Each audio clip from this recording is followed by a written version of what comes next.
आप सभी को सलाम और हम आप सभी का स्वागत करते हैं हमारे इस प्रकाशित वाक्य के बाइबल स्टडी में और अध्ययन में कि परमेश्वर हमें जो है खुदा का शुक्र है कि यहाँ तक यानी प्रकाशित वाक्य उसके 12वें अध्याय तक लेकर आया और ये हम आधे में जो है वो प्रकाशित वाक्य की पुस्तक के आधे में जो है वो पहुंच चुके हैं। और इसलिए हम परमेश्वर के निहायत ही शुक्रगुजार हैं कि उसने हमें ये कुव्वत और ताकत दी ताकि हम जो यहाँ पर मुलाकात करते हैं और खुदा के कलाम को पढ़ते हैं और खुदा हमसे बात करता है, हम उसके लिए भी आ, खुदा का धन्यवाद करते हैं। तो आइए टाइम ज्यादा ना वेस्ट करते हुए हम सीधा जो है वो प्रकाशित वाक्य उसके 12 अध्याय में जो है वो आते हैं। पर इससे पहले कि हम 12 अध्याय पढ़ें, अपने सिरों को झुकाएंगे और हम प्रार्थना में जाएंगे। हमारे स्वर्गीय खुदावंद, हम आपके शुक्रगुजार हैं, धन्यवाद करते हैं कि आपने हमें आज तक जिंदों की जमीन पर रखा है। हमें ऐसी कोई कुव्वत और लियाकत नहीं कि खुदावंद हम यहाँ पर जिंदा पाए जा रहे हैं।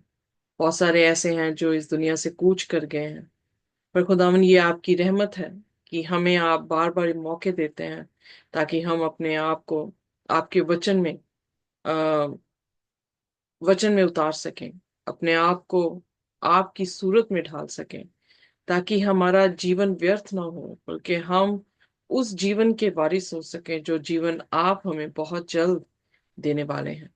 हम यकीन करते हैं प्रभु कि आप बहुत जल्द आते हैं और हमें इंतजार है आपका। हम अपनी तैयारी आपके वचनों के अनुसार करना चाहते हैं।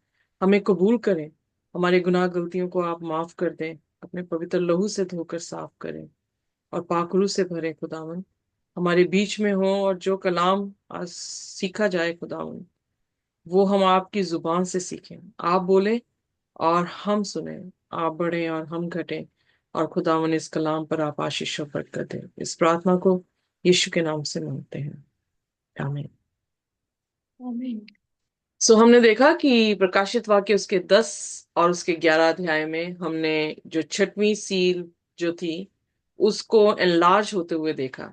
फिर उसके बाद हमने 11वें जो है अध्याय में 7वें सील के बारे में देखा और 7वां सील प्रभु यीशु मसीह की दूसरी आमद और उसका उसका सनातन राज्य स्थापित होने का जो है वो निर्देश दे रहा था। बट अब हम जो है वो 12 अध्याय में जो है वो पहुंचे हैं। 12 अध्याय जो है एक ऐसी स्त्री को हमारे सामने रिप्रेजेंट कर रहा है जो कि छठवें सील के दौरान की ही बातें हैं। बट ऐसी एक कहानी के रूप में खुदा ने जो है वो फर्स्ट सेंचुरी से लेकर यीशु मसीह की दूसरी आमद की एक कहानी को जो है वो हमारे सामने 12वें अध्याय में जो है वो प्रेजेंट किया है। आइए देखते हैं हमारे प्रकाशित वाक्य उसका 12 अध्याय और उसकी पहली आयत से हम पढ़ना शुरू करेंगे। जी। स्त्री और अजगर। फिर स्वर्ग में एक बड़ा चिन्ह दिखाई दिया, अर्थात एक स्त्री जो सूर्य ओढ़े हुई थी और चांद उसके पांव तले था और उसके सिर पर 12 तारों का मुकुट था। ये पिक्चर जो मैं आपके सामने लेकर आई हूँ मुझे सबसे दी बेस्ट पिक्चर लगती है, क्योंकि यहाँ पर एक ऐसी स्त्री को जो है वो पेश किया गया है जो कि एक वंडर यूहन्ना ने आसमान में देखा और जब दर्शन देख रहा है तो उसने एक स्त्री को देखा है। अब बाइबल में स्त्री जो है वो किसको रेफर करती है या वो किसको सिंबलाइज करती है? हम सभी बड़ी अच्छी तरह से जानते हैं कि कलीसिया एक स्त्री को जो है वो दिखा रही है।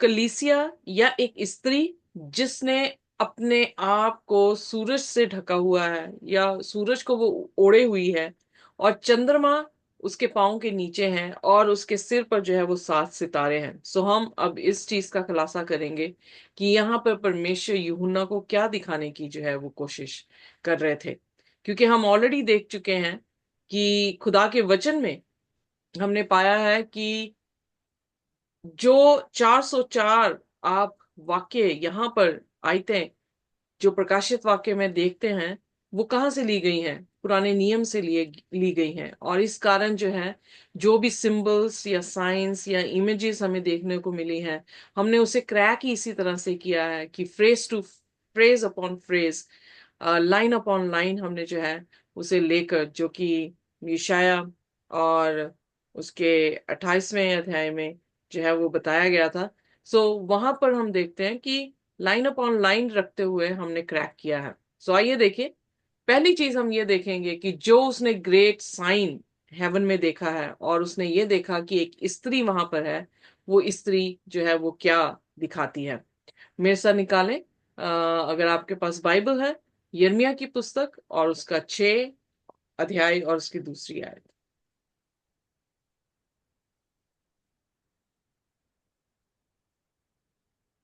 जी। सयोन की सुंदर और कुमारी बेटी का मैं नाश करने पर हूँ। ओके, सो यहाँ पर जो शब्द आया है कि सियोन की बेटी, सियोन एक ऐसी जगह है जहां पर कौन रहता है? खुदा सियोन के लोग रह रहे हैं। जैसे जाइन में कौन रहने वाला है, या न्यू यरूशलेम में, हमारी भाषा में नए यरूशलेम में कौन रहने वाला है? खुदा के लोग रहने वाले हैं। जी। खुदा के लोग जिसे कलीसिया कहा गया है, वो रहने वाले हैं। उसको किस तरह से रिप्रेजेंट किया गया है? एक स्त्री के रूप में जो है रिप्रेजेंट किया गया, या सिंबलाइज जो है वो किया गया है। अगर हम यशाया उसका 51 और उसकी 16 वर्स को देखते हैं, तो वहां पर भी वो यही कह रहा है, एंड से टू जाइन, यू आर माई पीपल। अब औरत, एक तरफ उसे औरत दिखा रहा है, दूसरी तरफ उसे क्या, खुदा कैसे सिंबलाइज कर रहा है? उसी औरत को लोगों के रूप में जो है वो सिंबलाइज कर रहा है। So this is very clear, क्योंकि हम नए नियम में भी पौलुस को देखते हैं कि पौलुस ने कहा कि हे पतियों अपनी पत्नियों से प्रेम करो, जैसे यीशु ने कलीसिया से प्रेम किया है। सो कलीसिया जो है वो किसका प्रतिरूप है? कलीसिया जो है वो एक औरत का प्रतिरूप है। और इसीलिए यहाँ पर जब यूहन्ना एक औरत को देख रहा है, तो वो लिटरल एक औरत ही नहीं है, बल्कि वो एक कलेक्टिवली कलीसिया है जिसे वो देख रहा है। जैसे दूसरे करंथियन उसकी 11 और उसकी दूसरी आयत में क्या कह रहा है, क्योंकि पौलुस का ये बर्डन था कि वो कलीसिया को एक वर्जिन की तरह यीशु मसीह को प्रेजेंट करे। सो कलीसिया क्या है फिर हुई? कलीसिया स्त्री हुई। और जो हस्बैंड को वो प्रेजेंट कर रहा है, हस्बैंड कौन है? क्राइस्ट है। सो इसलिए यहाँ पे लिखा है betrothed you to one husband, मैंने तुम्हारे लिए एक ही पति रखा है, that I may present you as a chaste virgin to Christ, ताकि मैं तुम्हें एक कुंवारी की तरह मसीह को सौंप दूं। सो यहाँ पर पौलुस अपने आप को दूल्हे का दोस्त समझ रहा है कि मैं कलीसिया को तैयार कर रहा हूं और कलीसिया को उसकी दुल्हन के रूप में मैं यीशु को सौंप सकूं। So very clear in the picture कि जो औरत है, जो दर्शन में यूहन्ना ने औरत को देखा है, वो औरत कोई और नहीं है, बल्कि वो औरत स्त्री है।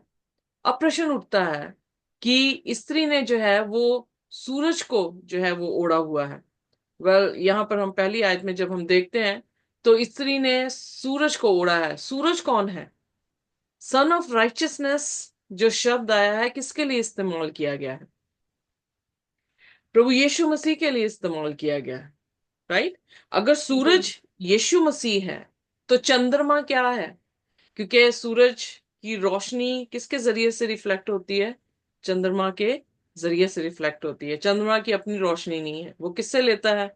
सूरज से लेता है। सूरज से। सो फिर अगर सूरज यीशु मसीह है, तो फिर उसकी रिफ्लेक्शन कौन दे रहा है, या उसका टाइप कौन दिखा रहा है? अगर आप मेरे साथ यूसुफ की कहानी को देख रहे थे, तो हम क्या देख रहे थे कि यूसुफ किसका प्रतीक था? प्रभु यीशु मसीह का। सो जी। पुराने नियम में जितने भी नबी, पैट्रियार्क्स, जजिस, या जो भी आए हैं, राजाएं आए हैं, उन्होंने यीशु मसीह के प्रतीक को दिखाया है, जो कि ये दिखाता था। इवन भविष्यवाणियां भी जो है लगभग 2500, 1500, सॉरी, भविष्यवाणी ओल्ड टेस्टामेंट में जो है वो पाई जाती हैं, जो ये बताती हैं कि यीशु मसीह इस धरती पर आने वाले हैं। सो वो किसकी रिफ्लेक्शन दे रहे थे? यीशु मसीह की। सो इसका मतलब ये वो कलीसिया है जो यीशु मसीह को ओढ़े हुई है, और उसके पास क्या रिफ्लेक्शन है यीशु मसीह की? उसकी ओल्ड टेस्टामेंट का जो है, ये जो प्रतीक है यीशु मसीह का, जो भविष्यवाणी है जो यीशु मसीह के आने के बारे में बता रही थी, उसके ऊपर जो है वो खड़ी हुई है। यानी उसका विश्वास किस पर आधारित है? खुदा के कलाम पर, खुदा की भविष्यवाणियों पर। मार्क दिस पॉइंट, खुदा के कलाम और उसकी भविष्यवाणियों पर आधारित है, जिस पर वो विश्वास के साथ खड़ी है। और फिर उसने जो है सूरज को ओढ़े है। सूरज अगर प्रभु यीशु मसीह है, तो जो उसने मुकुट में 12 जो है सितारे देखे हैं, 12 जो अंक है वो लीडरशिप को दिखाता है। इसीलिए 1,44,000 लोग, जब हमने प्रकाशित वाक्य उसके 7 अध्याय में पढ़े थे, तो वहां पर भी 12,000 जो है वो हर ट्राइब का जो है वो अंक दिया गया है। 12,000। मैं ऑलरेडी बता चुकी हूँ कि कैसे नए यरूशलेम की नींवें भी जो है वो 12 है, उसके जो पत्थर हैं वो भी 12 है, और उसपे 12 चेलों के जो है वो नाम लिखे गए हैं। 12 तख्त हैं जो हम देख रहे हैं, क्योंकि 24 बुजुर्ग किस पे बैठे हैं? तख्तों पे बैठे हैं, तो उसका फ्रैक्शन क्या है? 12 है। सो 12 जो है वो लीडरशिप को दिखा रहा है। यीशु मसीह के न्यू टेस्टामेंट में टाइम में जो उसके 12 सितारे, वो कौन या किसको दिखा रहे हैं? वो लीडर्स कौन थे जब यीशु मसीह के टाइम में, यानी फर्स्ट सेंचुरी में लीडर्स कौन थे जो हमें खुदा के रास्ते वो बता रहे थे? They were none else but the apostles। वो जो थे apostles थे। आइए देखिए दानियल की पुस्तक, उसका 12 अध्याय और उसकी पहली आ, 3 आयतें जो हैं हम पढ़ेंगे। मैं सा निकालिए दानियल की पुस्तक, क्योंकि जी। दानियल जो है एक ऐसी पुस्तक है जो इसके पैरेलल चल रही है, प्रकाशित वाक्य के पैरेलल चलती है। तो वहां पर जो है 3री आयत को हम पढ़ देंगे। जी। तब सिखाने वालों की चमक आकाश मंडल की सी होगी, और जो बहुतों को धर्मी बनाते हैं वे सर्वदा तारों के समान प्रकाशमान रहेंगी। तो तारे यहां पर सिंबलाइज किसको किया गया है? लीडर्स को किया गया है, प्रचारकों को किया गया है, जो परमेश्वर का खरा कलाम जो है वो सुना रहे हैं। इसलिए जो स्त्री उसने देखी है वो कलीसिया है। कलीसिया जिसका विश्वास किस पर आधारित है? खुदा के कलाम पर।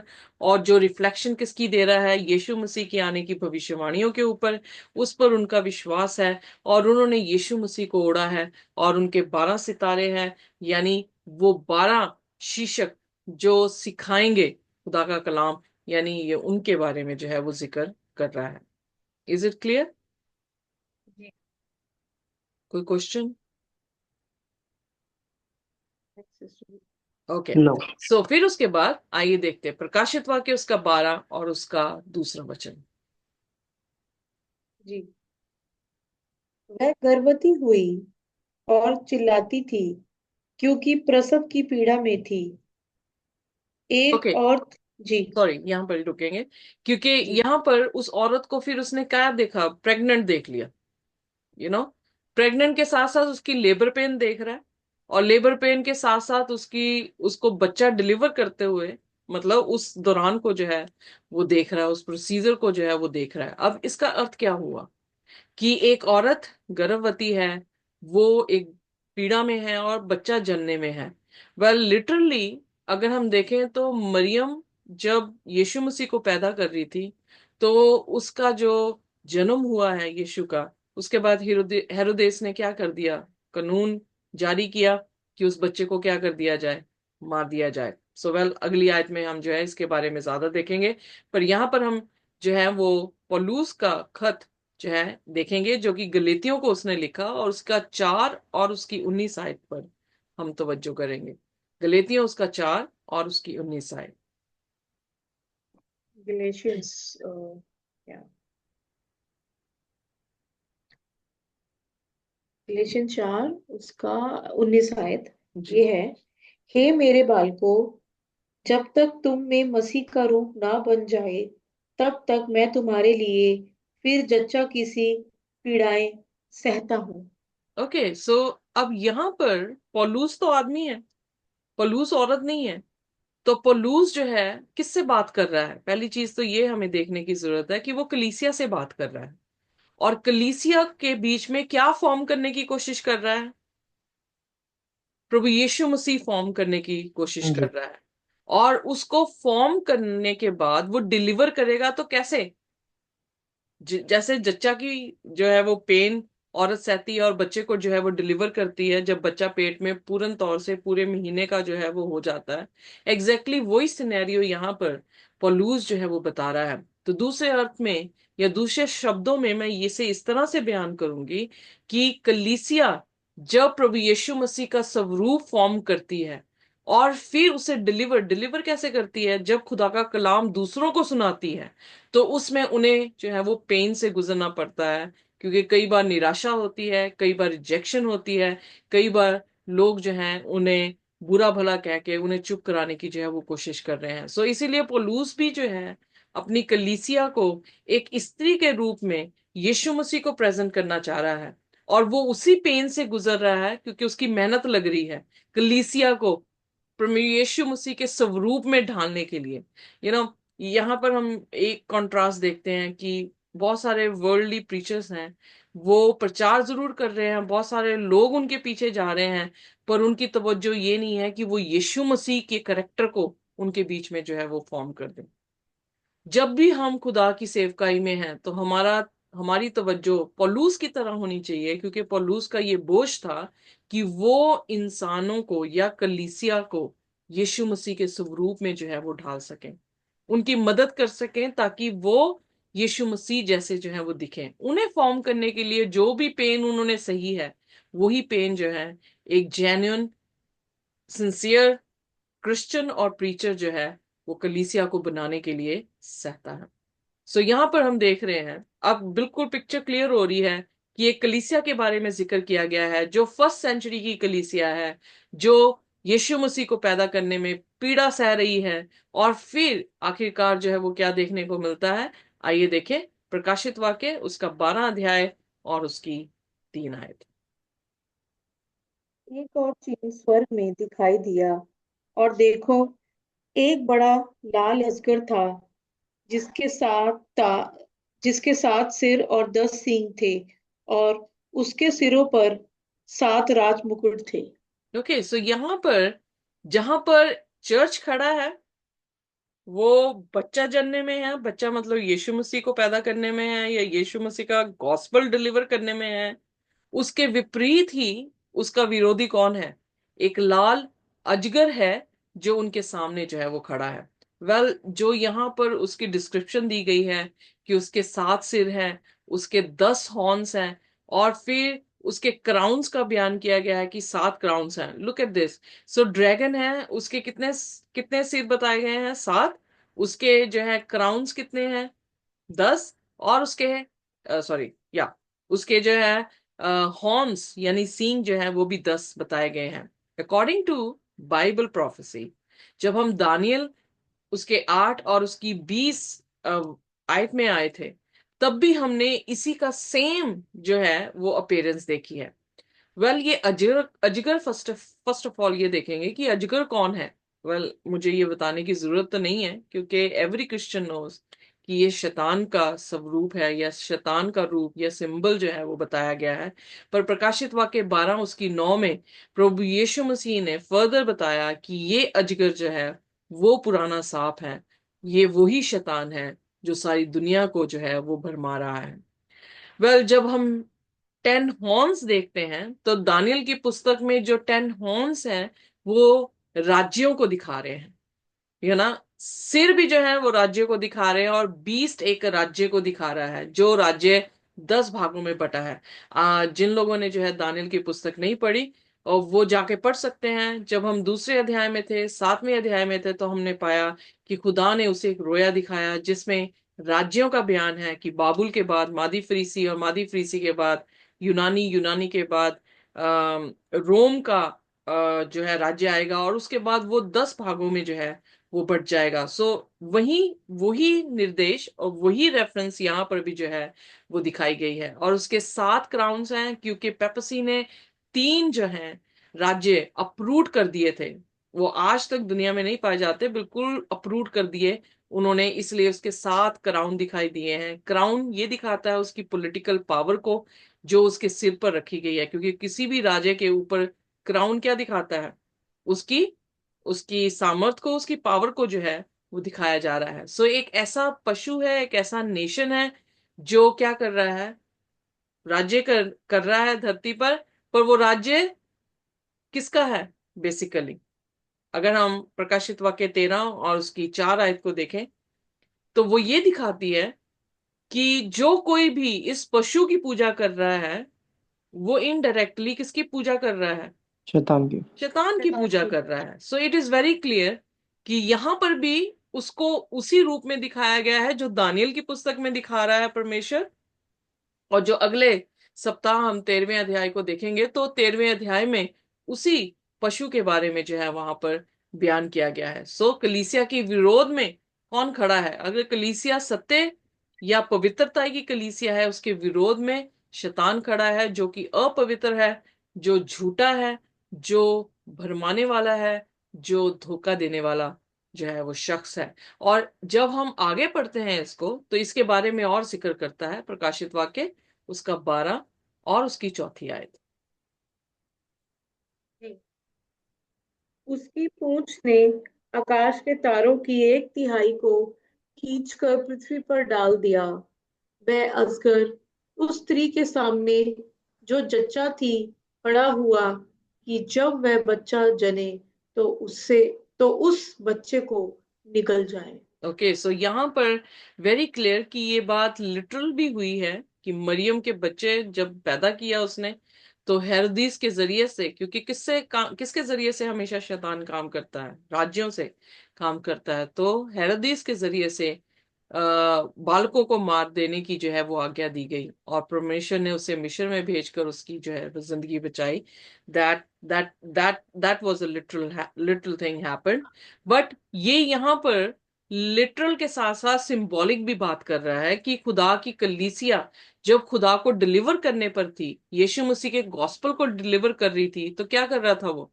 कि वो उन्हें मानने पर था। इसीलिए लगभग ऑल द डिसाइपल्स अपोस्टल्स जो थे वो प्रोसिक्यूट किए गए, एग्जीक्यूट किए गए। सिर्फ एक ही अपनी मौत मरा और वो था यूहन्ना, जो प्रकाशित वाक्य हमारे सामने हम उसके लिखे हुए शब्द जो है वो पढ़ रहे हैं। पर एक इंटरेस्टिंग चीज है कि जब उस अजगर के बारे में खुदा बात कर रहा है या उस ड्रैगन के बारे में जो लाल रंग का उसने देखा है, उसकी पूंछ के बारे में जिक्र किया गया है कि उसने 1/3 सितारे आसमान से, अब सितारे धर्मी लोगों को जो है वो दिखाया गया है जो सिखाने वाले हैं, और 1/3 आसमान में रहने वाले कुछ प्योर और होली प्राणी थे जिनको उसने धरती पे अपने साथ गिराया है। वेल, टेल क्या रिप्रेजेंट करती है? आइए देखते हैं। यशायाह उसका 9 अध्याय और उसकी 15वीं आयत।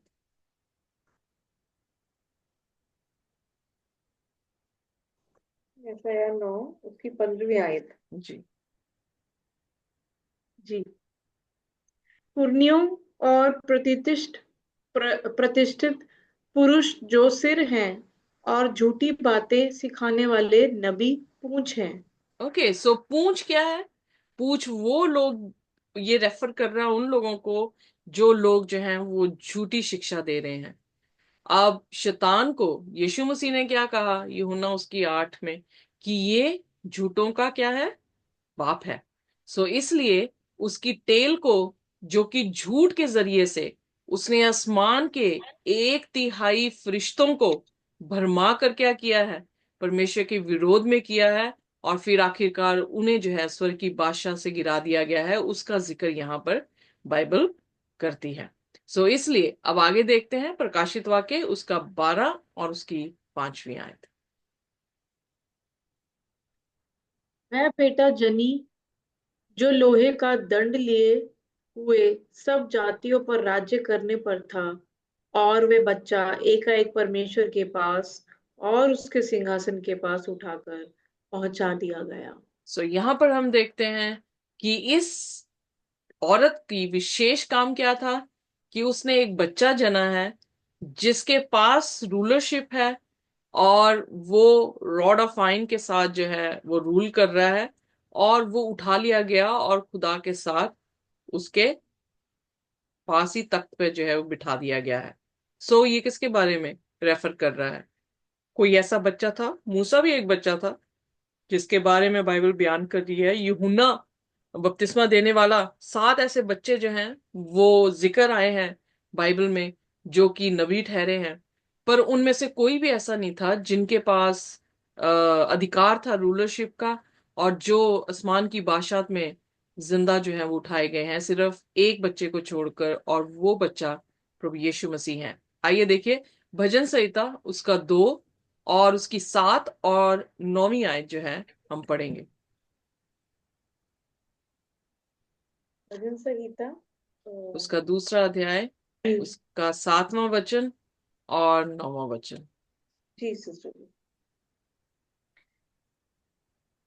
मैं उस वचन का प्रचार करूंगा जो यहोवा ने मुझसे कहा, तू मेरा पुत्र है, आज तू मुझसे उत्पन्न हुआ। या और अब उसका 9वां आज वचन। तू उन्हें लोहे के डंडों से टुकड़े टुकड़े करेगा, तू कुम्हार के बर्तन के समान उन्हें चकनाचूर कर डालेगा। तो यहाँ हालेलुया। पर किसके बारे में बात कर रहा है? अपने यीशु। पुत्र के बारे में। अंग्रेजी में शब्द आया है बिगॉटन। बिगॉटन मीन्स जो वन ऑफ हिज काइंड, जो उसके जैसा है। यानी और कोई नहीं है, क्योंकि यीशु मसीह को ही बिगॉटन सन जो है वो कहा गया है, और किसी को भी नहीं कहा गया पूरी बाइबल में। तो साफ ये निर्देश है कि किसका जिक्र किया जा रहा है? प्रभु यीशु मसीह का, क्योंकि उसी के पास रॉड ऑफ आयन है। प्रकाशित वाक्य 11 उसकी 15 में भी इसी चीज को हम जो है वो पाते हैं। इसलिए यीशु मसीह को पैदा करने की बात की गई है। तो यीशु मसीह कौन सी सेंचुरी में पैदा हुए हैं? ऑफ कोर्स फर्स्ट सेंचुरी की जो है वो बात है। इसका मतलब फर्स्ट सेंचुरी में कलीसिया है। कलीसिया यीशु मसीह का गॉस्पेल सुना रही है, और वही यीशु मसीह जो है वो क्या हुए हैं? आसमान की बादशाह में उठा लिए गए हैं, और वो राज्यों राजाओं का राजा और प्रभु का प्रभु जो है, जो 19 अध्याय प्रकाशित वाक्य में हम देखेंगे, उसमें हम पाएंगे कि उसी के बारे में जो है वो जिक्र कर रहा है। ये कोई और चाइल्ड नहीं है, जिसे बल्कि वही चाइल्ड है जिसे हेरोदीस ने डिक्री के देने से बच्चे मरवाए थे, और खास करके इसी बच्चे को मरवाना चाह रहा था। बाकी बच्चे तो मासूम तरीके से जो है वो मारे गए। बट जीसस के पीछे शैतान जो है वो लगातार उसकी लाइफ स्केच में जब हम पढ़ते हैं, तो लोगों के जरिए से, खुद भी टेम्पटेशन देने से उसके पीछे पड़ा रहा है, और इवन उसे क्रूस तक जो है खत्म करने की उसने कोशिश की है। बट खुदा का फजल इतना अच्छा हुआ कि क्योंकि खुदावन यीशु मसीह वफादार थे पिता के साथ, तो पिता ने उन्हें तीसरे दिन कब्र से जिलाया। उसके पास अपने पाप नहीं थे, इसलिए कब्र भी उसे कब्र में रख नहीं पाई, और वो तीसरे दिन जी उठे और बाप के दाहिने हाथ जो है वो जाके बैठ गए हैं। अब कहानी यहां तक सुनाकर, अब आगे परमेश्वर उसे आने वाले समय के बारे में जो है वो बता रहा है। आने वाला समय तो यूहन्ना ने देखा नहीं था जैसे हमने देखा है, बट उसे जो है आने वाले समय के बारे में बताया गया। आइए देखते हैं प्रकाशित वाक्य उसका 12 और उसके 16वें, और सॉरी 6वें वचन में। और वह स्त्री उस जंगल को भाग गई जहां परमेश्वर की ओर से उसके लिए एक जगह तैयार की गई थी, कि वह कि वहां वह 1260 दिन तक पाली जाए। ओके, अब यहाँ पर फिर वही अंक दिया गया है, वही टाइम पीरियड दिया गया है जो बार बार हम दानियल की पुस्तक में और प्रकाशित वाक्य की पुस्तक में पढ़ते आ रहे हैं। वो है 1260 दिन, यानी 1260 साल, जो कि मिडीवल का टाइम है। जबकि देखा जाए तो यीशु मसीह के जाने के बाद उसकी कलीसिया ने जब यीशु मसीह को डिलीवर करना शुरू किया, उसके गॉस्पल को बताना शुरू किया, उन पर जो है अत्याचार, इतिहास जो है, क्रिश्चियन इतिहास बताता है कि उन पर अत्याचार जो है वो करना शुरू किया। इक्लेसिस्टिकल रिसर्च पेज 51 बता रहा है कि as long as the apostles were alive the church stood firm and true, but with the second and the third generation Christians came compromise and apostasy. जैसे ही दूसरी और तीसरी सेंचुरी में लोग पहुंचे हैं, तो वहां पर हम ऑलरेडी देख चुके हैं 7 कलीसियाओं के बारे में, किस तरह से कॉन्स्टेंटाइन ने जो है एमेलगमेशन की है, पेगनिज्म को क्रिश्चियनिटी के अंदर जो है वो डाल दिया गया।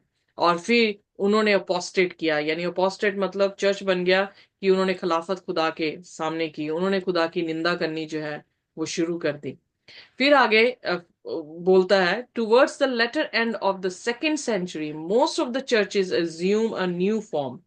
The first simplicity disappeared as the old disciple retired to their graves. So यहां पर भी वो यही चीज दिखा रहा है कि खुदा की जो पवित्रता ही कलाम की थी, वो आहिस्ते आहिस्ते आहिस्ते आहिस्ते कॉम्प्रोमाइज में जो है वो बन गई। और एम्परर कॉन्स्टेंटाइन ने तो पूरी तरह से जो है वो लोगों को कॉम्प्रोमाइज करवाना शुरू किया। 58 पेज ये बताता है कि new Christians were as far as thinking and habits went the same old pagan. So जो नए क्रिश्चियंस उस दौरान बने, उनकी हैबिट्स कैसी थी? वो वैसी ही थी जैसे हीदन्स की थी या पेगन्स की थी। Their surge into the church did not wipe, oh sorry, out paganism. So उनसे जो है वो paganism नहीं निकला. On the contrary, hordes of baptized pagans meant that paganism had diluted. बल्कि वो ये सोचने लगे कि हमारी जो पेगनिज्म है या अंधविश्वास जो हमारा है, उसको खराब कर दिया गया है। सो जस्ट इमेजिन कि किस तरह से उनका मॉरल स्टैंडर्ड जो है क्रिश्चियनिटी के लिए जैसे जैसे सेंचुरी बढ़ी वो गिरता गया। और यही जो है वो हिस्ट्री, चर्च हिस्ट्री जो है हमें बताती है। और जो सिंसियर क्रिश्चियन थे उनको जो है वो मारने लगे, और जो पेगनिस्टिक क्रिश्चियन थे वो जो है वो चर्च में फैलने लगे। Historian Archibald Bower, history of the Popes volume 2 page 334 कहता है, great numbers were driven from their habitation with their wives, children, stripped and naked. Many of them inhumanly massacred. So उन्हें पब्लिकली कलेक्टिवली जो है वो मारा गया है। कईयों को नंगे मारा गया है, कईयों के कपड़े फाड़ कर उन्हें मारा गया है, उनके बच्चों के साथ, उनकी पत्नियों के साथ जो है वो कत्लेआम किया गया है। सो ये 1260 दिन जो कि प्रोफेटिक तौर से 1260 साल थे, वो 538 एडी से लेकर 1798 एडी तक जो है ये समय रहा है, जिसे हिस्ट्री, चर्च हिस्ट्री भी और वर्ल्ड हिस्ट्री भी डार्क एजेस के नाम से जो है वो जानती है। इसीलिए प्रकाशित वाक्य उसका 12 और उसकी 14 आयत में परमेश्वर ने फिर उस औरत को विंग्स दिए, ग्रेट विंग्स दिए, ईगल की तरह विंग्स दिए, जो कि विल्डरनेस में उसे भागने को, स्विफ्टनेस देने को जो है वो दिए गए थे। जब हमने दानियल की पुस्तक पढ़ा था तो वहां पर शेर बाबुल को दिखाया गया था, और उसके उसके पंख कैसे दिखाई दिए थे? 2 पंख थे उकाब की तरह। यानी वो इतनी स्विफ्टली अपने एम्पर को या अपने एम्पायर को जो है वो लेकर आया, कि वो बड़ी तेजी से बढ़ा और बहुत ज्यादा जो है वो फलवंत हुआ। इसीलिए उसका सिर भी मूर्ति में सोने के मानिंद जो है वो दिखाया गया है, कि सबसे वैल्यूएबल, उत्तम पदार्थ के साथ या मेटल के साथ उसका जो है रेफरेंस दिया गया है। सो यहाँ पर हम देखते हैं प्रकाशित वाक्य 12 उसकी 14 में कि वो विल्डरनेस में भागी, और कितनी देर के लिए भागी? 3.5 साल के लिए भागी। सो सेम ही टाइम पीरियड है। जब 3.5 साल को हम दिनों में कन्वर्ट करते हैं तो वो 1260 दिन है, और 1260 दिन मतलब 1260 साल जो है वो रहे हैं। पर खुदा का शुक्र है कि जैसे उसने मत्ती उसकी 28 उसकी 20 में ये वाचा बांधी थी कि मैं देखो दुनिया के अंत तक तुम्हारे साथ हूं, तो उनको प्रिजर्व जो है, स्त्री को प्रिजर्व खुदा ने किस तरह से किया? उसे विल्डरनेस में जो है वो प्रिजर्व किया है। वेल हम जब आगे पढ़ेंगे तो ये कहानी यहां पर रुककर उसका ध्यान परमेश्वर एक और सीक्वेंस के बीच में जो है वो लेकर जा रहा है। और वो सीक्वेंस क्या है? कि इसके पीछे जो काम करने वाला है उसके बारे में खुदा जो है वो बयान कर रहा है। आइए देखते हैं प्रकाशित वाक्य उसका 12 और उसका 7वां वचन। फिर स्वर्ग में लड़ाई हुई। मिकाएल और उसके स्वर्गदूत अजगर से लड़ने को निकले, और अजगर और उसके दूत उससे लड़े, आठवां परंतु करते हैं। जी, जी। परंतु प्रबल न हुए, और स्वर्ग में उनके लिए फिर जगह न रही। सो फर्स्ट सेंचुरी में जो हो रहा था, उसका कॉज कहां पर था? दुनिया के बनने से पहले स्वर्ग की बादशाहत में उसका कॉज, उसका रीजन जो है वो बताना जो है खुदा ने शुरू किया।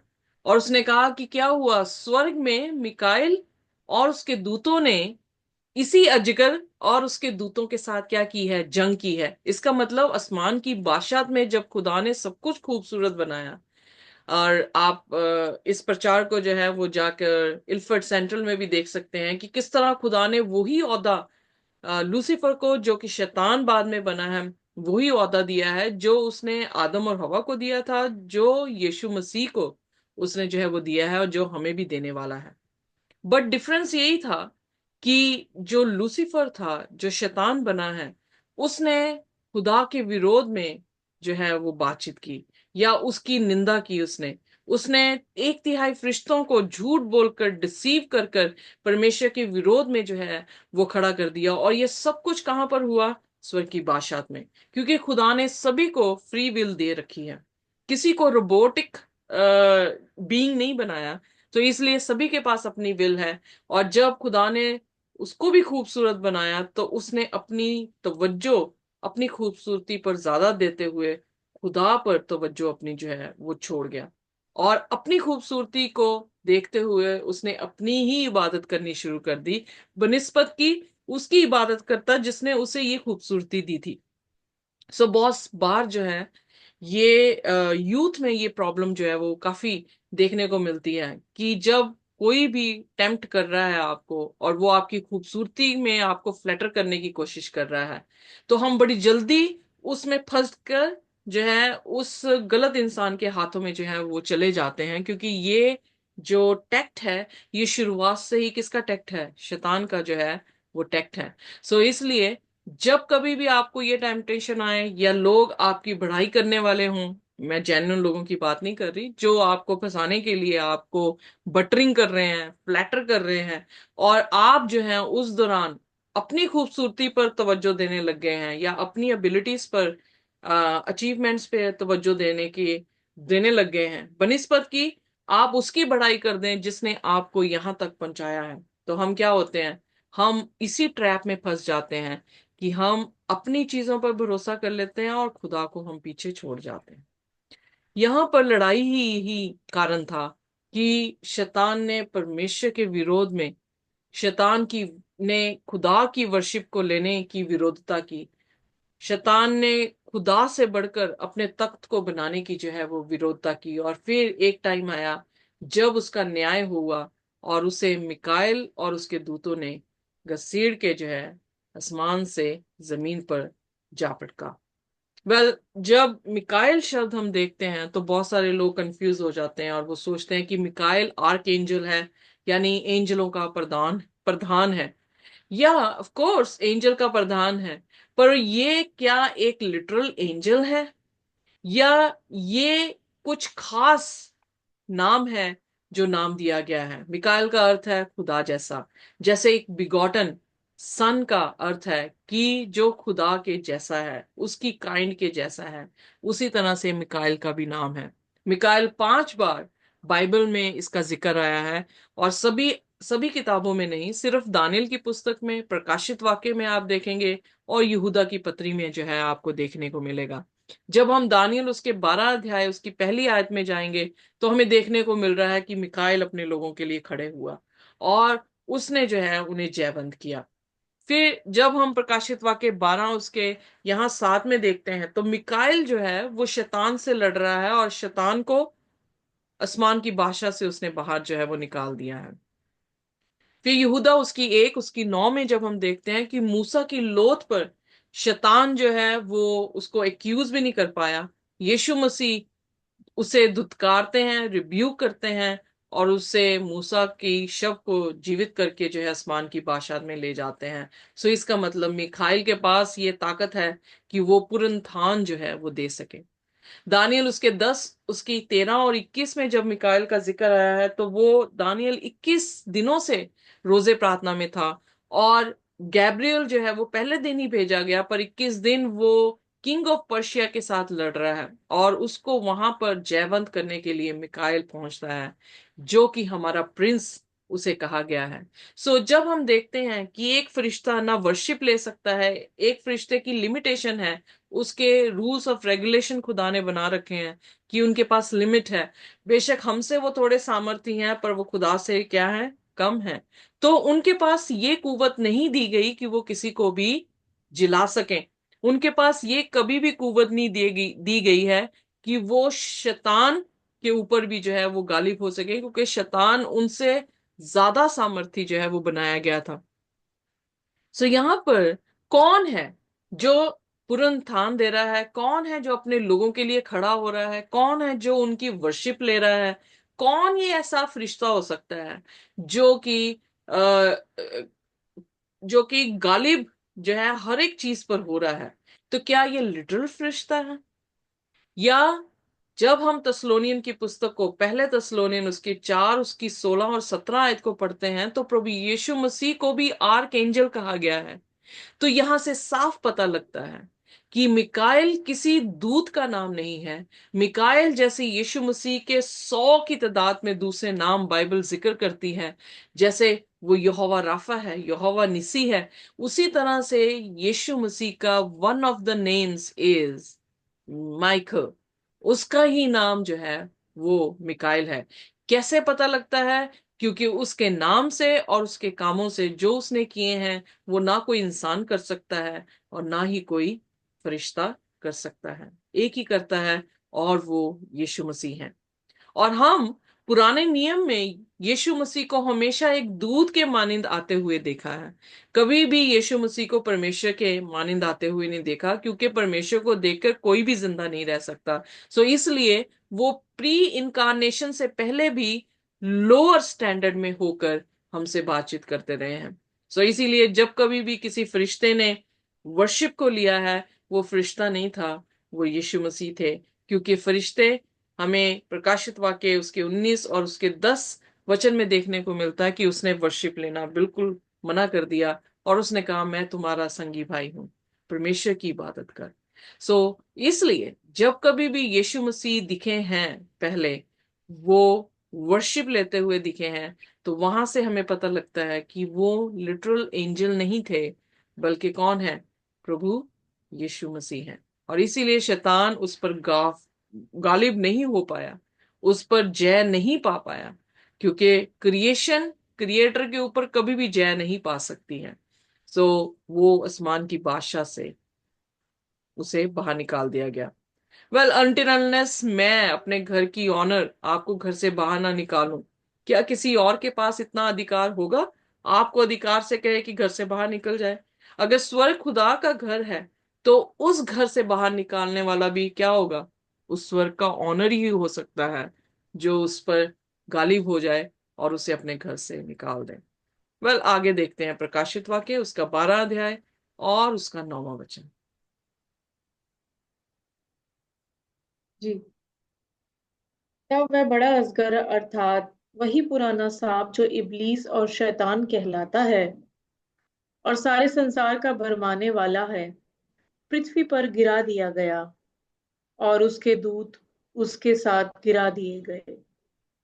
वेल, फिर जब पृथ्वी शब्द प्रोफेसीज में आया है, तो वो एक ऐसा शब्द है जो ये बताता है कि अनपॉपुलेटेड एरिया। स्वर्ग से जब शैतान को गिराया गया तो अर्थ पॉपुलेटेड नहीं थी।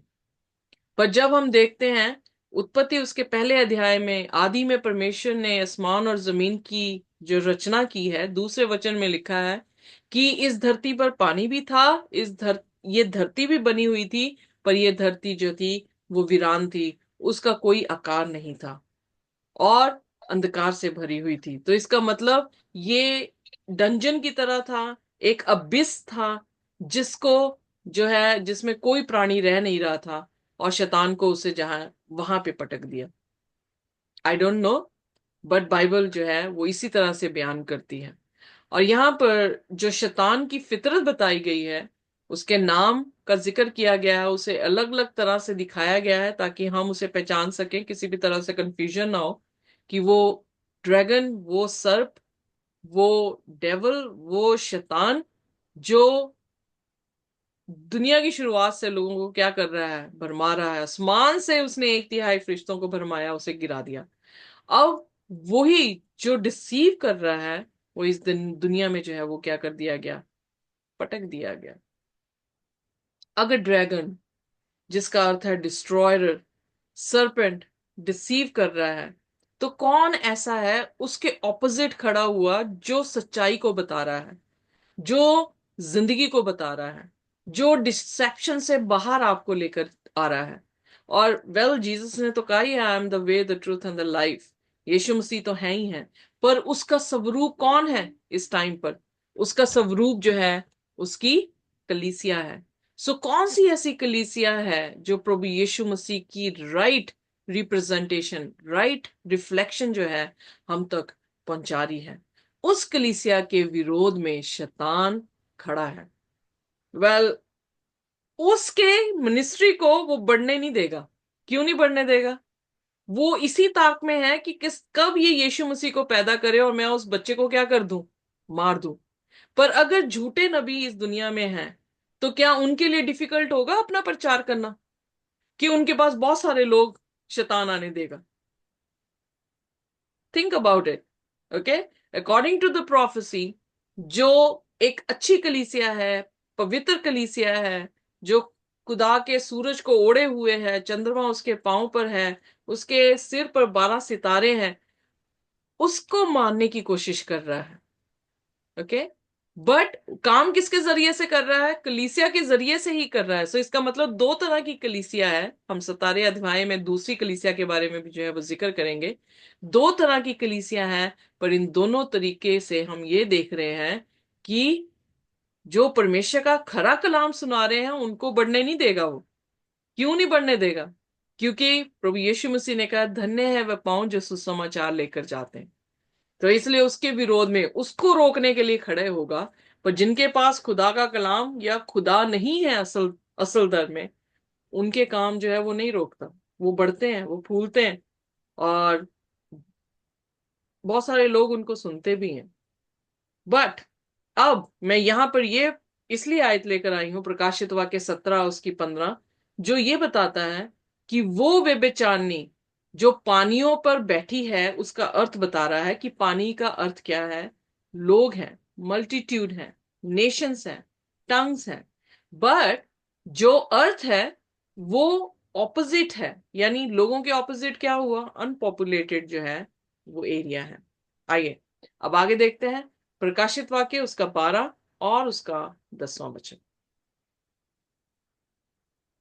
फिर मैंने स्वर्गदूत से ये बड़ा शब्द आते हुए सुना, अब हमारे परमेश्वर का उद्धार और सामर्थ और राज्य और उसके मसीह का अधिकार प्रकट हुआ है, क्योंकि हमारे भाइयों पर दोष लगाने वाला, जो रात दिन हमारे परमेश्वर के सामने उन पर दोष लगाया करता था, गिरा दिया गया है। सो यहाँ पर स्वर्ग की बादशाह में खुदावन यीशु मसीह का नारा जो है वो लगा कि उनका उद्धार हो गया, उनको सामर्थ दे दी गई। खुदा ने अपना राज्य फिर दोबारा से स्थापित किया। क्यों? क्योंकि वो क्या कर रहा था वहां पर स्वर्ग की बादशाह में? वो उनके भाइयों को एक्यूज कर रहा था, एक्यूजेशन लगा रहा था, जो कि हमारे पर भी वो आज लगाता है। इसलिए वहां पर तो जय जयकार हुई, क्योंकि खुदावन यीशु मसीह ने उसे जो है वहां से निकाल कर जमीन पर जो है वो पटक दिया। पर यहां पर उसकी विशेषता ये बताई गई है कि ही इज एन एक्यूजर, जो दिन रात परमेश्वर के सामने क्या करता है? हमारा एक्विजिशन कर रहा है। और जब हम यहूदा उसके पहले और उसके 9वें वचन में जाते हैं, तो वहां पर भी वो एक्यूज कर रहा है। आइए देखें, पढ़ते हैं यहूदा की पत्री उसका पहला अध्याय और उसका 9वां वचन।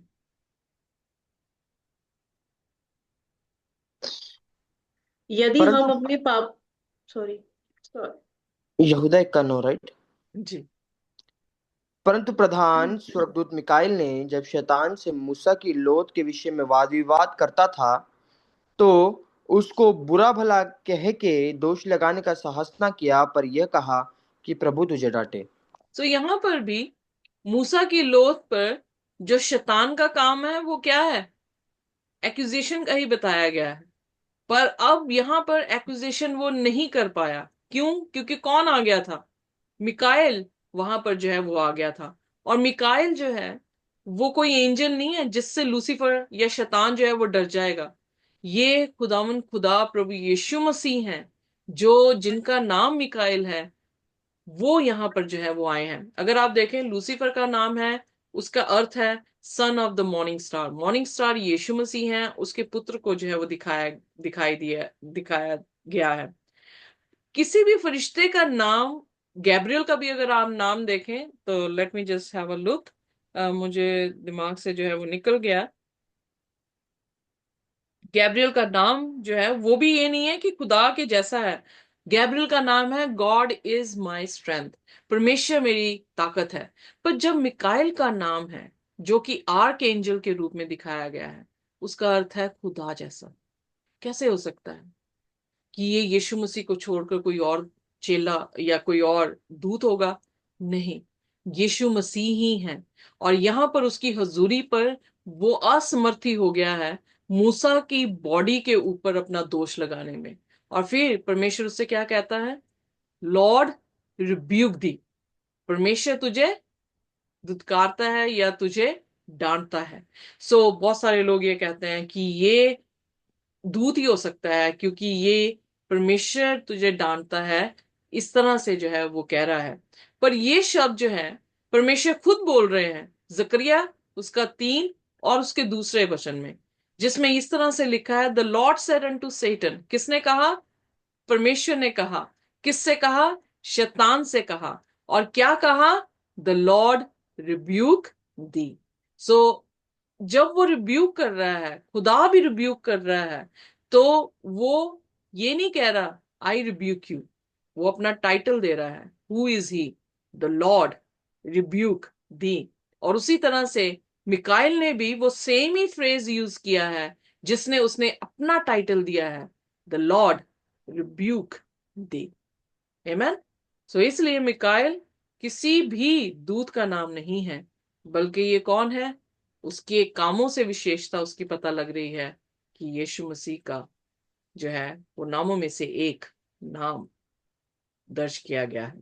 आइए देखते हैं प्रकाशित वाक्य उसका 12 और उसका 11वां वचन।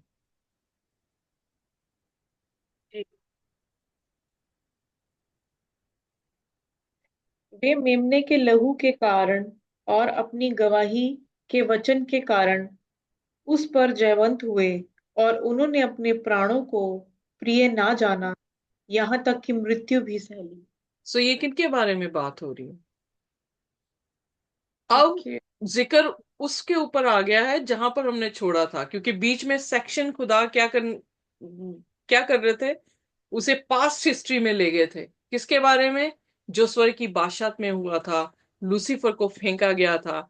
अब लूसीफर जो है वो 1260 साल कलीसिया को तंग कर रही है। कलीसिया को बियाबान में जो है जाने का आदेश दिया गया। और उनके साथ क्या हुआ है? उनकी विशेषता क्या थी कि उनके पीछे जो है वो पड़ा हुआ था। दे ओवरकेम, दे वर ओवरकमर्स। वो जो है जयवंत लोग थे, जिन्होंने अपने पापों पर जय पाई थी। किसके जरिए से? अपने कामों के जरिए से नहीं, by the blood of the lamb. उस मेमने के लहू से वो धुले हुए थे, by the word of their testimony. और फिर जो खुदा के कलाम था, उसके जरिए से, टेस्टमनी जो उसकी गवाही थी, उसके जरिए से जो है उन्होंने अपने आप को धोया था। उन्होंने अपने आप को यीशु के स्वरूप में जो है ढाला था। और उन्होंने अपने आप को प्यार नहीं किया, उन्होंने परमेश्वर को इतना प्यार, इतनी मोहब्बत की कि उन्होंने अपनी जान भी थी, उसको भी जो है उन्होंने बहुमूल्य नहीं समझा। क्यों वो लोग खास थे? क्योंकि वो लोग 1260 साल में भी जो प्रिजर्व किए गए थे, उनमें विशेषता यही थी कि उन्होंने कलाम को महत्व दिया था, अपने जीवनों को प्रभु यीशु मसीह की सूरत में बनाने की कोशिश की थी और अपनी जानों को यीशु के लिए कुर्बान कर दिया। उन्होंने अपनी जानों की भी जो है वो क्या कहते हैं, अहमियत नहीं समझी। और फिर उसके बाद 12 की 12 में इस तरह से कहा है, आइए देखते हैं।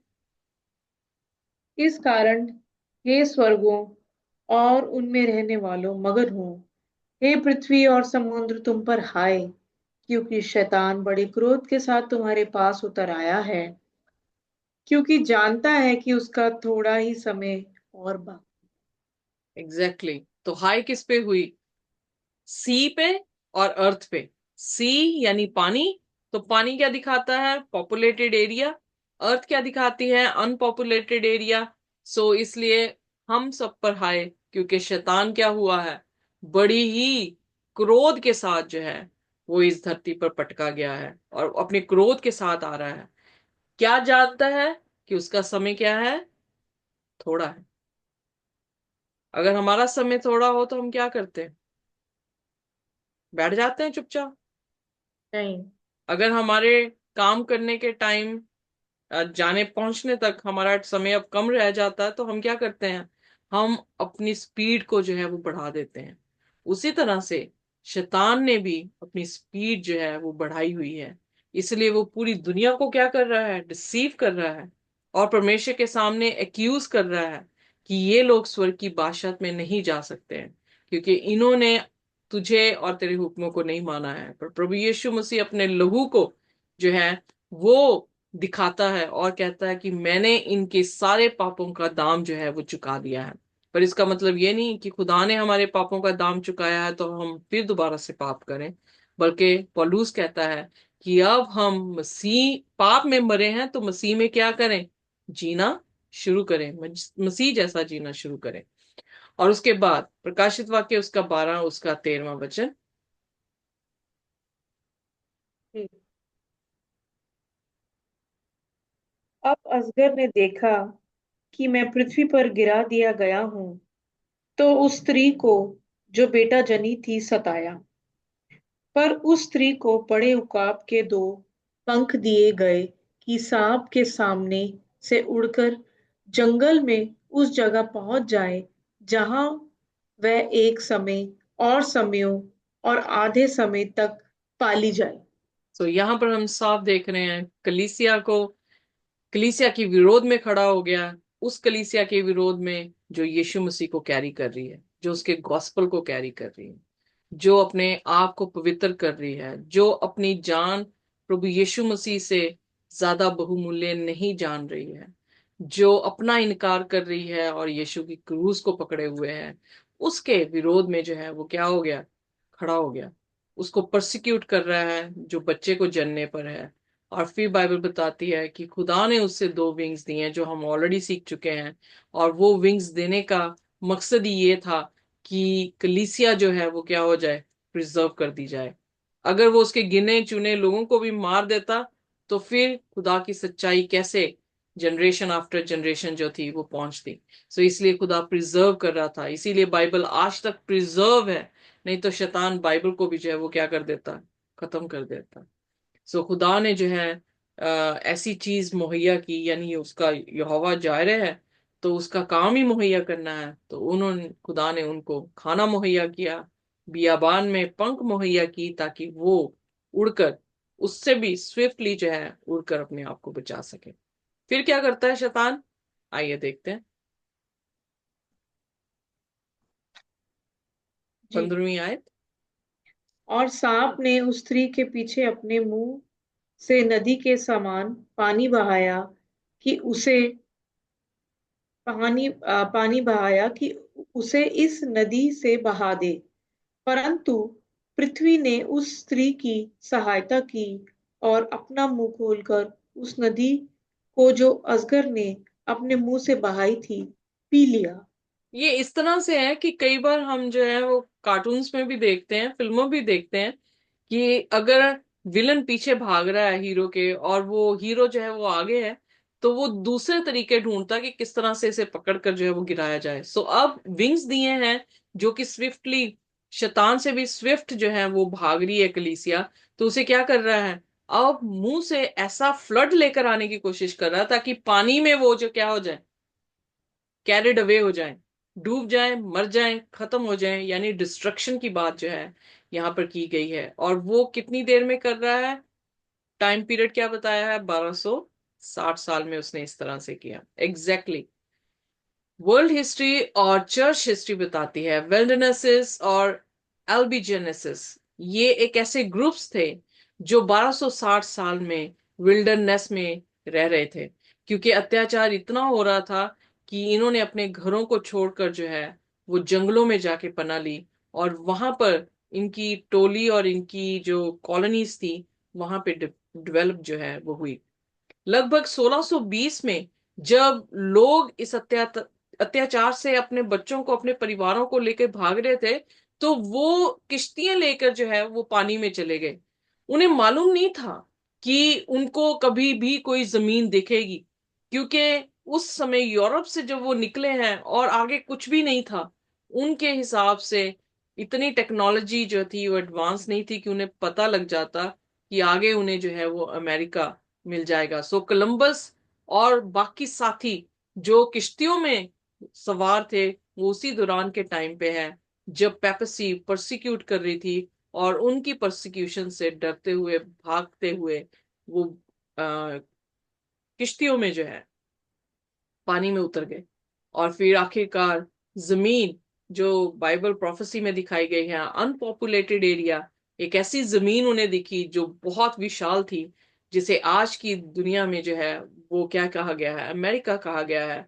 वहां पर उन्हें छिपने का स्थान मिला। इसलिए आप देखेंगे यूरोप से बिल्कुल ऑपोजिट अमेरिका के स्विचेस हैं। अमेरिका के कार चलाने की जो है वो डिफरेंट स्टाइल है, उनके फ्लशेस भी डिफरेंट जो है वो रोटेट करते हैं। Everything is opposite. उन्होंने कोई भी चीज जो है वो यूरोप की जो है वो नहीं लेनी चाहिए। यूरोप में क्या था? रोम था, पेपसी था, और पेपसी का राज्य जो था वो पूरा फैला हुआ था। और 1798 में जनरल बर्थियर जो कि नेपोलियन का जनरल था, उसने आकर पोप को गिरफ्तार किया और उसे बंदी गृह में जो है वो डाल दिया गया। वेल, कल जो अगले हफ्ते हम 13वें अध्याय देखेंगे तो वहां पर परमेश्वर साफ दिखाते हैं कि इसे घाव दिया गया। ये खुदा के लोगों को मार रहा था, उनको घाव दे रहा था। अब खुदा ने जो है पेपसी को जो है वो घाव दिया, जो कि 1798 में जो है हुआ। इसीलिए 538 से 1798 बिल्कुल एक्यूरेट टाइम पीरियड है, 1260 साल। उसके बाद प्रकाशित वाक्य उसका 12 और उसका 17 वचन जो है हमें कुछ और बताता है। आइए देखते हैं। जी। तब अजगर स्त्री पर क्रोधित हुआ और उसकी शेष संतान से, जो परमेश्वर की आज्ञाओं को मानते और यीशु की गवाही देने पर स्थिर हैं, लड़ने को गया। सो यहां पर हम देखते हैं कि स्त्री कहां से शुरू हुई? फर्स्ट सेंचुरी में शुरू हुई। फर्स्ट सेंचुरी के फिफ्थ सेंचुरी से लेकर 1798 एडी तक जो है हम देख रहे हैं कि 1260 साल जो है वो खत्म हुए हैं। सो पहली सेंचुरी की स्त्री में स्त्री के शेष संतान जो है वो 1798 के बाद भी मिले हैं। और यहां पर जिक्र किया गया है कि ड्रैगन उस औरत स्त्री के साथ और उसकी शेष संतान, रेमनेंट मतलब जो लोग उनके जैसे थे, उनके जैसा विश्वास रखते थे, जो कि सिंसियर जेन्युइन क्रिश्चियन थे, उनके पीछे जो है वो भागा है और क्रोध लेके भागा है, यानी उनको खत्म करने के लिए भागा है। और उनकी दो विशेषता बताई गई हैं, जिन्होंने परमेश्वर के हुक्म को माना है और जो खुदावन यीशु मसीह की टेस्टमनी यानी उसकी गवाही को जो है वो रखते हैं। वेल, आइए प्रकाशित वाक्य उसका 19 और उसका 10वां वचन जो है हम देखेंगे कि ये यीशु मसीह की गवाही का अर्थ क्या है।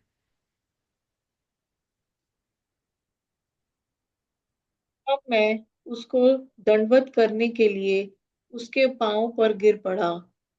उसने मुझसे कहा, देख, ऐसा मत कर।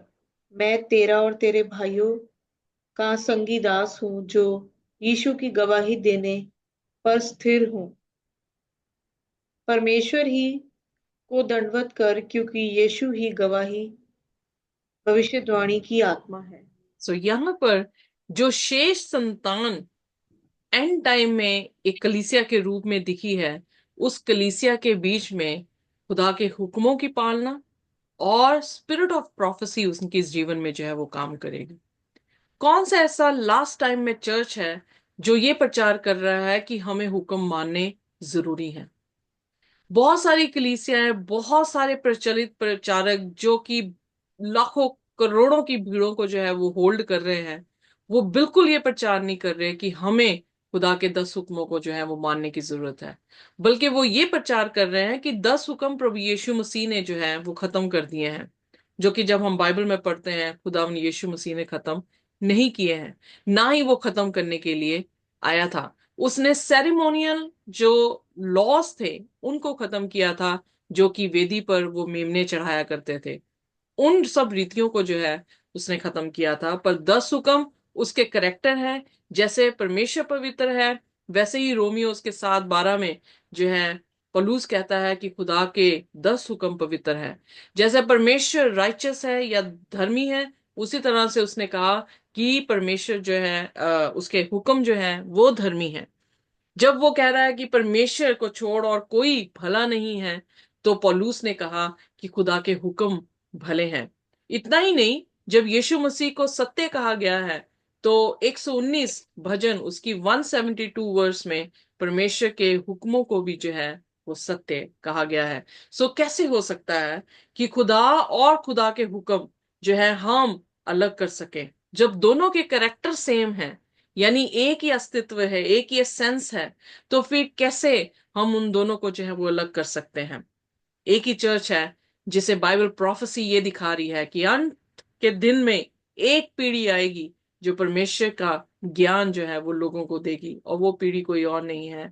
बाइबल जो है वो बिल्कुल रेफर कर रही है एक स्पेसिफिक कलीसिया को, जो सेवंथ डे एडवेंटिस्ट चर्च है, जो ही एक ही कलीसिया जो प्रचार कर रही है कि स्टिल खुदा के कलाम, खुदा के हुक्म जो है हम पर लागू हैं, और उन्हीं के पास स्पिरिट ऑफ प्रोफेसी है, जिसके जरिए से एलन जी वाइट के जरिए से जो है वो 2000 जो है उसने ड्रीम्स देखे, विजन्स देखे, और उसकी पुस्तकें जो हैं वो लगभग 24 लिखी गई हैं, और वो पुस्तकें जो हैं 150 भाषाओं में जो हैं वो ट्रांसलेट की गई हैं, और दुनिया के शोर में मिलियंस में उसे जो है वो डिस्ट्रीब्यूट किया गया है। कोई भी ऐसी औरत नहीं है दुनिया में जिसकी किताबें जो हैं वो इतनी प्रचलित हुई हैं, बल्कि एक ही औरत है जो एग्जैक्टली 1844 के बाद, जब परमेश्वर ने फिर उनसे कहा कि प्रोफेसाई करो, जब परमेश्वर ने 1844 में नाप लेना शुरू किया, जो कि हम प्रकाशित वाक्य 11 अध्याय में पाते हैं, मंदिर का नाप लो, अंदर कोर्टयार्ड को छोड़ दो, तो वो जजमेंट की बात जो है वो कर रहा है। और जजमेंट के बाद उसने 12 अध्याय में जो है वो अंतिम कलीसिया के बारे में जिक्र किया है, जिन्हें स्पिरिट ऑफ प्रोफेसी का वरदान दिया गया, और उन्होंने खुदा के कलाम को जो है वो सुनाया। लगभग सेवन डे एडवेंटिस्ट चर्च देश के हर एक दुनिया के हर एक देश में जो है वो पाया जाता है। अगर खुदा इस कलीसिया के साथ ना होता, तो शायद ये पूरी दुनिया में जो है ये कलीसिया पाई ना जाती। रोमन कैथोलिक चर्च एक ही कलीसिया को कहता है कि वो प्रोटेस्ट कर रहे हैं, और वो कहता है कि वो प्रोटेस्टेंट सिर्फ एक ही हैं, और वो है सेवंथ डे एडवेंटिस्ट चर्च। बाकी सभी के सभी जो है हमारी बेटियां हैं, और they are part of us. But एक ही ऐसा चर्च है जो सेवन डे एडवेंटिस्ट चर्च है। सो इसलिए यहां पर जब परमेश्वर कह रहा है कि वो ही कलीसिया जो फर्स्ट सेंचुरी से निकलती निकलती अंत के समय में आई है, उसकी शेष संतान जो बची है, जो थोड़ा सा बच गए हैं, उन्होंने क्या किया है? खुदा के हुक्मों को रखा है, और उनके पास प्रभु यीशु मसीह की टेस्टमनी है, यानी भविष्यवाणी की आत्मा है, जिससे वो लोगों को रोशनी जो है वो दे रहे हैं। सो एग्जैक्टली यीशु मसीह को ओढ़े हैं, और पुराने नियम की प्रोफेसीज को, पुराने नियम के करेक्टर्स को जो यीशु मसीह का प्रतीक जान पड़ते थे, उनको सिखा रहे हैं, और फिर उसके बाद लोगों को यीशु मसीह के स्वरूप में ढालने की कोशिश कर रहे हैं, ताकि वो स्वर्ग की बादशाहत के लिए जो है वो तैयार की जाए। सेवंथ डे मतलब सब्बत के दिन को भी हम नहीं छोड़ सकते।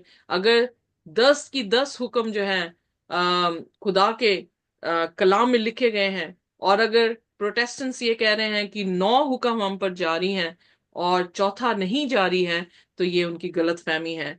हम ये विश्वास करते हैं कि सब्बत का दिन सबसे अहम दिन है, क्योंकि ये खुदा ने बनाया है। ये चिन्ह है जो इंसान और परमेश्वर के बीच में है, कि वो हमारा परमेश्वर है और हम उसके लोग हैं। यही वो दूसरी वाचा जो है, जो कि यिर्मयाह उसके 31 अध्याय में, और हम जो है इब्रानियों की पुस्तक में देखते हैं कि परमेश्वर अपने हुक्म हमारे दिल में लिखेगा, वो हमारा परमेश्वर होगा, हम उसके लोग होंगे। तो वो जो बिल्कुल सेंटर कोर में हुक्म आता है, वो ही एक चिन्ह है जिससे हम जानेंगे। सो इसलिए सेवंथ डे एडवेंटिस्ट चर्च सैबत को वर्शिप करता है। और एडवेंटिस्ट मतलब यीशु मसीह की दूसरी आमद की तैयारी कर रहा है, यीशु मसीह की दूसरी आमद का प्रचार कर रहा है, लोगों को तैयार कर रहा है ताकि वो नाश ना हो।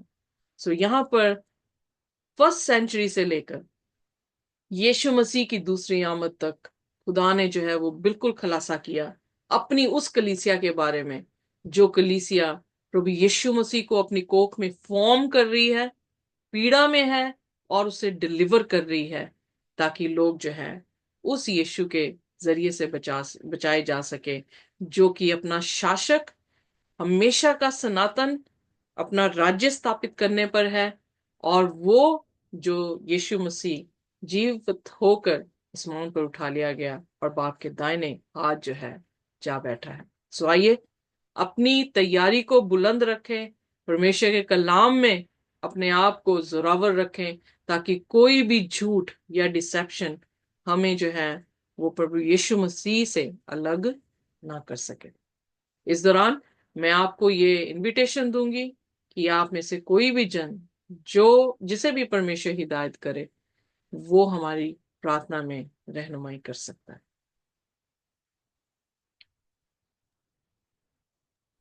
आइए हम प्रार्थना करें। Let's pray.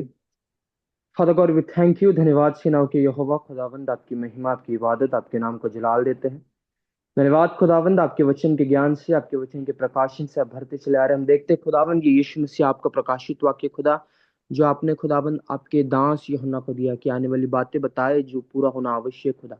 और हम देखते हैं परमेश्वर, हमने पास्ट इवेंट्स को भी देखा खुदावंद बाप, जो यूहन्ना ने नहीं देखा, परंतु परमेश्वर हम देख सकते कि ये जो वचन में प्रोफेसीज दी गई है ये पूरी हुई है। और हम ये भी देख रहे हैं खुदा कि हम जिस तरह धीरे धीरे जब 10 के आगे हम बड़े खुदा, हम देखते हैं जो हमारे फ्यूचर टाइम्स की प्रोफेसीज है खुदा, जब आपके आने का समय निकट है खुदावंद बाप, हम ये देखते हैं कि ये सब प्रोफेसीज भी पूरी होने पर है खुदावंद। खुदावंद बाप, जब आज हमने प्रकाशित वाक्य 12 पढ़ा Lord, specially what I have understood कि ऐसी एक कलीसिया है खुदावंद जिसे आप शुरुआत से लेकर अभी तक प्रिजर्व करते चले आए खुदावंद, क्योंकि वो कलीसिया खुदावंद आपके कलाम, आपके सत्य को बांट रही है खुदावंद। परमेश्वर, हमारे लिए भी खुदावंद बाप कहीं ना कहीं हम कई बार खुदावंद बाप इन सब बातों को सुनते और देखते हैं। यस्टरडे लॉर्ड, मैंने खुदावंद बाप बहुत लोगों से डिस्कस भी किया that do you follow 10 commandments. परमेश्वर वो सब आज्ञाओं को खुदावंद बाप कहते कि मानते, बट एक ही आज्ञा में आकर खुदा वो चूक जाते हैं खुदावंद। वो इस बात को समझ नहीं पा रहे खुदावंद, बल्कि हम भी खुदा इस बात को समझ नहीं पा रहे कि यदि हम एक आज्ञा को करने में असफल हो तो तुम सब आज्ञाओं में भी असफल हुए खुदावन।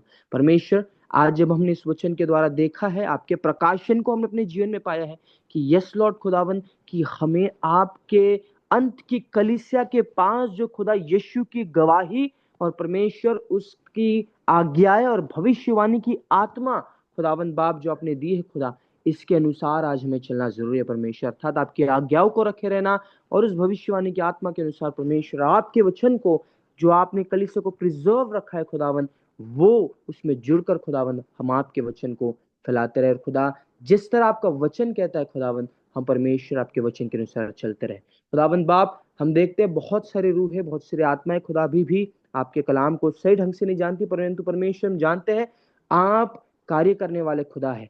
आप आपके कलाम को पहुंचाए खुदा, और लोग अपने हृदय को सख्त ना करे खुदावंद बाप, परंतु आपको अलावेंस दे कि वो उस दृढ़ हृदय को निकाल कर परमेश्वर आप उन्हें मांस का हृदय दे खुदावंद परमेश्वर, ताकि और हर एक जो दुष्ट है खुदावंद, दूसरा कुरिन्थियों 4:4 के अनुसार जो भी उनके आंखों के आगे पर्दों को लगाया खुदा, कि वो आपकी उज्जवल ज्योति को ना देख सके, पर्दे सब टूटे यीशु के नाम में खुदा। और आप परमेश्वर अपने कार्य को हर एक कलीसियाओं में करे परमेश्वर खुदावन, ताकि वो आपके सत्य को जानने पाए और जानने पाए खुदा कि सत्य क्या है। और खुदावन बाप, आपका वचन यूहन्ना 17:3 में यही कहता है, और अनंत जीवन ये है कि वो तुझे एकमात्र सच्चे परमेश्वर को और यीशु मसीह को जिसे तूने भेजा है जाने। परमेश्वर, आज ये कलीसिया भूल पे ना जाए, परंतु आपको और यीशु मसीह को खुदावन वो जाने खुदावन, और यही अनंत जीवन है। परमेश्वर, मैं धन्यवाद देता हूं आपका, आपके वचन के ज्ञान से भरते चले जा रहे हैं और ट्रूथनेस आपने हमारे जिंदगी में दी, और आप होप हमें दे चुके हैं कि जिस कलीसिया को आपने शुरुआत से लेकर अंत तक प्रिजर्व रखा है खुदा, आप परमेश्वर हमें भी हर एक पीड़ाओं में, जिस कलीसिया ने परमेश्वर अपने प्राणों को भी प्रिय ना जाना, यहाँ तक कि मृत्यु तक खुदावन बाप सहेली, परमेश्वर आपने उन्हें एग्जॉल्ट, परमेश्वर आपने उन्हें उठाया खुदावन बाप। और उसी तरह खुदा हम देखते हैं कि जब हम आप में बने रहेंगे खुदा, आप भी परमेश्वर हमें, जिस तरह आपने इस कलीसिया को काट के से पंख दिया, आप भी हमें खुदा बचाते हैं। परसिक्यूशन जरूर हम पर आएगी खुदा, हम तो उसमें जब हम स्थिर रहेंगे तो हम जानते हैं वो जीवन का मुकुट खुदावन बाप आप हमें देंगे। आपके वचनों, आपके सिद्धांतों, आपके आज्ञानुसार हम चले खुदा, और यही खुदावन एक सच्चे मसीह की पहचान ठहरेगी खुदा। आप हमें बढ़ाए, आपके राज्य के लिए चला, इस जी को ब्लेस करे। जितने लोग खुदावन बाप इस जूम के माध्यम से और यूट्यूब के माध्यम से भी देखते हैं, आप उन्हें और आशीष करे, और जो वचन हमने सुना है खुदा, और जो आशीष हमने पाई है वो उन तक के भी पहुंचने पाए। आवश्यक कि आप बढ़े और हम घटे, आपका मुबारक पा जाए। सारा जलाल आपको देते हो, को यीशु मसीह के नाम मांगता हूं, उसने सुबह कीजिए। आमीन। आमीन। परमेश्वर की शांति और उसका अनुग्रह हमारे साथ जब तक यीशु मसीह दोबारा ना आ जाए इसी तरह से बना रहे। आमीन। आमीन। आमीन।